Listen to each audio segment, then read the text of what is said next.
अगर average student हो तो आपको अपना सिलेबस एक बार और रिवाइज करना है ना। हाई वेटेज चैप्टर्स को प्रायोरिटी दोगे, जैसे कि ह्यूमन हेल्थ एंड डिजीज हो गया, मॉलिक्यूलर बेसिस हो गया, जेनेटिक्स हो गया, ह्यूमन रिप्रोडक्शन हो गया, सेक्सुअल रिप्रोडक्शन हो गया। ये आपके हाई वेटेज चैप्टर्स है जहां से आप अच्छा खासा मार्क्स स्कोर कर सकते हैं। एमसीक्यू आपको प्रैक्टिस करने हैं और केस बेस्ड क्वेश्चन में आपको नंबर लेके आने हैं। इस तरह से हमें स्ट्रैटेजिकली आगे चलना पड़ेगा। अगर नहीं चलेंगे बेटा, इन 3 दिन अगर तुमने स्ट्रैटेजिकली नहीं चला तो बेटा सारा काम गड़बड़ है। जानती हूँ बेटा जी, बहुत ज्यादा डर लग रहा होगा, क्योंकि मेहनत करते हैं तो डर लगता है, लाजमी है बेटा डर लगना। लेकिन कभी कभी ऐसा होता है ना कि हम लोग बहुत अच्छी तैयारी करते हैं और वो डर हमें ओवर पावर कर जाता है। और दूसरा डर उन बच्चों को लग रहा होगा जिन्होंने कुछ नहीं पढ़ा होगा। और मैं कहूँ तो उन बच्चों को सबसे ज़्यादा डर लगता है बेटा जो एवरेज स्टूडेंट होते हैं ना, जिन्होंने बहुत मेहनत करी होती है लेकिन फिर भी उनके नंबर नहीं आ रहे होते हैं और फिर वो बहुत ज़्यादा निराश होते हैं। सबसे ज़्यादा डर ना एक एवरेज बच्चे को ही लगता है। तो बेटा जी, अब आपके बायो के पेपर में कुल मिला के 3 दिन बचे हुए हैं।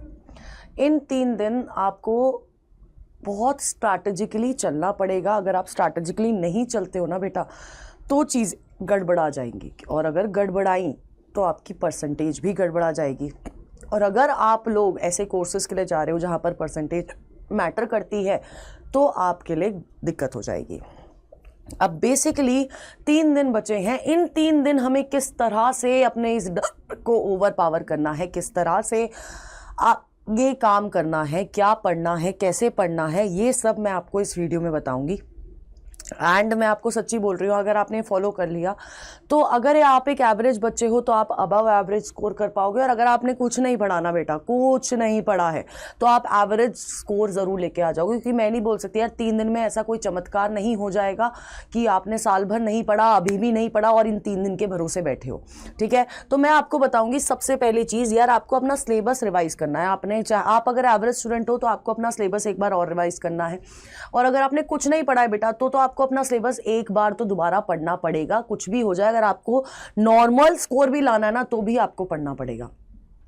दूसरी चीज, अब आप वो सिलेबस कैसे पढ़ोगे? आप वो सिलेबस पढ़ोगे अपने प्रायोरिटाइज करके चैप्टर को, है ना। हाई वेटेज चैप्टर्स को प्रायोरिटी दोगे, जैसे कि ह्यूमन हेल्थ एंड डिजीज हो गया, मॉलिक्यूलर बेसिस हो गया, जेनेटिक्स हो गया, ह्यूमन रिप्रोडक्शन हो गया, सेक्सुअल रिप्रोडक्शन हो गया।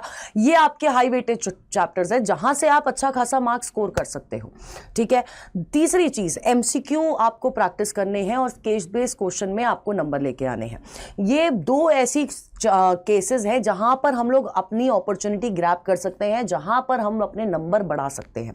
ठीक है, तो बेटा जी मैं आपको बहुत क्लियरली बोलने वाली हूं कि इन 3 दिन आपको क्या करना है। सबसे इंपॉर्टेंट चीज है, आपको ये मैराथन देखनी है। आपको पूरा सिलेबस कंप्लीट करना है, आप ये मैराथन देखेंगे। ठीक है बेटा, 11 घंटे 40 मिनट की मैराथन है। आप अगर 1.5x की स्पीड पे या 2x की स्पीड पे भी देख रहे हैं तो आपका 4 से 6 घंटे में मैक्सिमम सिलेबस कंप्लीट हो जाएगा। जिस बच्चे ने कुछ नहीं पढ़ा, मैं उस बच्चे के लिए बोल रही हूँ। इसके नोट्स हमारे एनसीईआरटी नीट अड्डा 24/7 के टेलीग्राम चैनल पे आपको देखने को मिल जाएंगे। अगर वीडियो भी नहीं देख पा रहे हो तो वो नोट जरूर पढ़ लेना। और जो एवरेज बच्चा है ना बेटा, उस बच्चे के लिए मैं बहुत क्लियरली बोलूंगी, बेटा जो चैप्टर्स नहीं आ रहे ना, तुझे लग रहा है कि यार ये चैप्टर वीक है, इस समय उस चैप्टर को थोड़ा सा पीछे रख दे। तुझे जो लग रहा है ना चैप्टर एवरेज है, उन एवरेज चैप्टर्स को स्ट्रांग बना। स्ट्रांग वाले स्ट्रांग रहेंगे, कुछ भी कर ले वो स्ट्रांग रहेंगे, लेकिन जो एवरेज वाले चैप्टर्स हैं उनको तेरे को स्ट्रांग बनाना है इन 3 दिनों में। उसकी वीडियो लेक्चर्स देख, लेकिन वन शॉट देख, सारा एक डिटेल लेक्चर्स देखने का टाइम नहीं है। उसके क्वेश्चन प्रैक्टिस कर, क्योंकि अगर तूने एवरेज वाले भी बेटा जी आपने स्ट्रांग कर लिए तो तेरे मार्क्स बढ़ जाएंगे।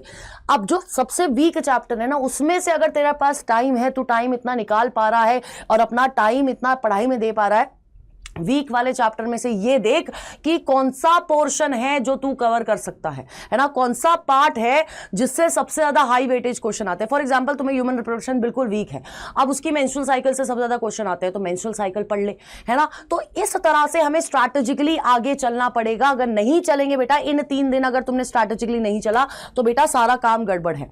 और हमारा ये प्रॉमिस है, अगर तुमने अभी जो मैं बोल रही हूं तुमने वो फॉलो कर लिया तो तुम्हारे नंबर इंक्रीज होंगे। अब दूसरी दूसरी चीज ये है, ये आपने अपना देख लिया, जो एवरेज बच्चा है उसको मैंने आपको बता दिया। अब जिसने कुछ नहीं पढ़ा वो अपना क्या पढ़ेगा, नोट्स पढ़ेगा और आगे आने वाले सारे सेशंस अटेंड करेगा। एवरेज बच्चे को बोल रही हूं बेटा जी, मैक्सिमम टाइम ऐसा होता है कि हमारी एनसीईआरटी से क्वेश्चन बिल्कुल एज इट इज आ जाते हैं, चाहे वो एनसीईआरटी बेस्ड एक्सरसाइज हो, चाहे वो एनसीईआरटी एग्जाम्पलर हो। एंड वन मोर थिंग मैं आपसे बहुत क्लियरली बोलना चाहूंगी कि हमारी जो एनसीईआरटी एग्जाम्पलर है ना, उसमें बहुत अच्छे क्वेश्चंस हैं, है ना, वहां से क्वेश्चन एज इट इज आते हैं या फिर घुमा के आते हैं। तो कल, आज आपको, है ना, कल नहीं, आज आपको सुबह सुबह 10 बजे आपको क्या मिलने वाला है, एनसीईआरटी बेस्ड क्वेश्चन का पूरा सेशन मिलने वाला है, जहां पर हम लोग टॉप सारे नहीं कराएंगे, वो कराएंगे जो बहुत बार आए हैं, वो कराएंगे जिनकी एक्सपेक्टेड कि यार ये आ सकते हैं। तो आपको आज का सुबह का 10 बजे का ये सेशन अटेंड करना है। और अगर नीट अड्डा पे पहली बार आए हो, एनसीईआरटी नीट अड्डा पे पहली बार आए हो, तो do subscribe to this channel, क्योंकि बेटा फिजिक्स हो, केमिस्ट्री हो और अब चाहे बायोलॉजी की बात हो, हम बोलेंगे भी, हम फोड़ेंगे भी और 70/70 लेके आएंगे। बट आपको ये चीज, जो मेरे एवरेज वाले बच्चे हैं, मेरे प्यारे बच्चे हैं, और जो मेरे थोड़े से नालायक बच्चे हैं बट वो भी प्यारे बच्चे हैं, उन बच्चों को मैं बोल रही हूं जो बिल्कुल नहीं पढ़ रहे हैं, बेटा ये कर ले यार, सब हो जाएगा, मैं तेरे को लिख के दे रही हूं, ठीक है। सो बेटा जी, please stay tuned on NCERT NEET Adda 24/7। Till then tata bye bye, and मिलते हैं सुबह 10 बजे वाली क्लास में मेरे और परम सर के साथ।